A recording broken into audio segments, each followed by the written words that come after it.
চট্টগ্রাম বন্দর, যেটা নিয়ে রাইট নাও বেশ কয়েকদিন ধরে প্রচুর আলোচনা সমালোচনা হচ্ছে।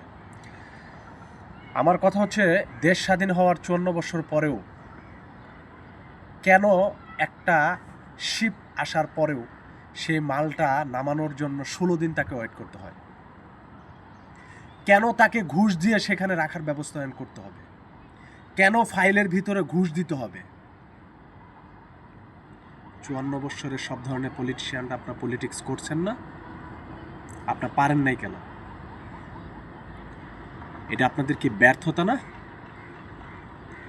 আসলে চুরির জায়গাটা উন্মুক্ত হয়ে যাচ্ছে। যে ডেনমার্ক ভিত্তিক যে কোম্পানি বা দুবাই ভিত্তিক যে কোম্পানিকে চুক্তিবদ্ধ করা হয়েছে তাদেরকে, এটা করাতে আপনাদের চুরির জায়গাটা একদম ফোকাস হয়ে যাচ্ছে, পাবলিক বুঝতে পারতেছে।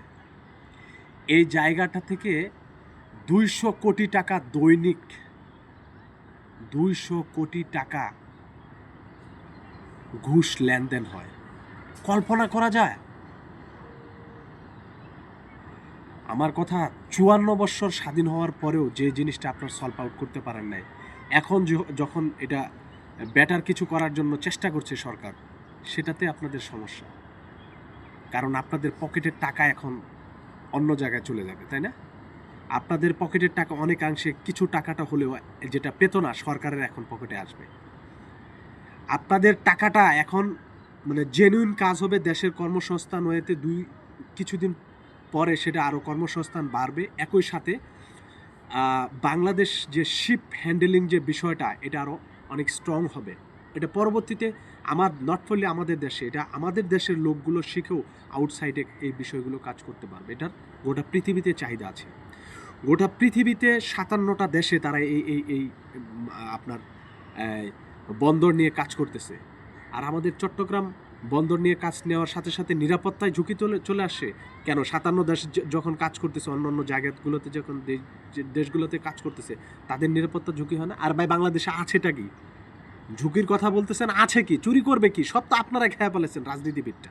চুরি করতে করতে কিচ্ছু না, দেশটা তো ফোকলা বানায় ফেলাইছেন। 54 বছর পরে ঘুম ভাঙছে না, ঘুম সরকারের ভাঙছে। এটা তো আপনাদের সমস্যা হচ্ছে। ওই যে বললাম, কারণ এটা আপনাদের পকেটের টাকাটা আর ওই আগের মতো ঢুকবে না। ওই শ্রমিক কল্যাণ ফাউন্ডেশনে হাবি জাবি যা কিছু আছে, রাজনীতি, পলিটিশিয়ান, প্রশাসন, এখানে যারা আছে সব চোর বাটপার জড়িত। এই বাটপারিগুলো বন্ধ হয়ে যাবে। তো খাওয়া দাওয়াটা শোচনীয় হয়ে যাবে, ছোট হয়ে আসবে, যে কারণে আপনাদের সমস্যা হচ্ছে। পাবলিককে আর বোকা ভাইবেন না, পাবলিক এখন বুঝে। আপনাদের পলিটিক্স, সস্তা পলিটিক্স এখন আর খাবে না। এখন এই জেনারেশন, এই ইয়াং জেনারেশন বুঝে আপনারা কি করতে চাচ্ছেন, আপনারা কি বলতে চাচ্ছেন। অতএব এই সস্তা পলিটিক্স আর খাবে না। সরকার যেটা করতেছে, এটার সাথে শতভাগ একমত। আজ যারা বলতেছেন, সমালোচনা করতেছেন যে বাটপার চুরগুলা, আর যারা ভালো লোক, যারা কিছুই মন্তব্য করতেছেন না বা বুঝতেছেন না, এই ব্যক্তিগুলা ফসল আগামী 2-4-50 বছর বা 10-15-20 বছর পরে এই ফলাফলটা পাবো।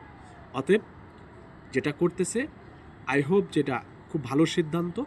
আর যারা এটা নিয়ে বেশি সমালোচনা করতেছেন, তাদের যে চুলকানি থাকে, মলম লাগে, ঠান্ডা হয়ে থাকে। ঠিক আছে?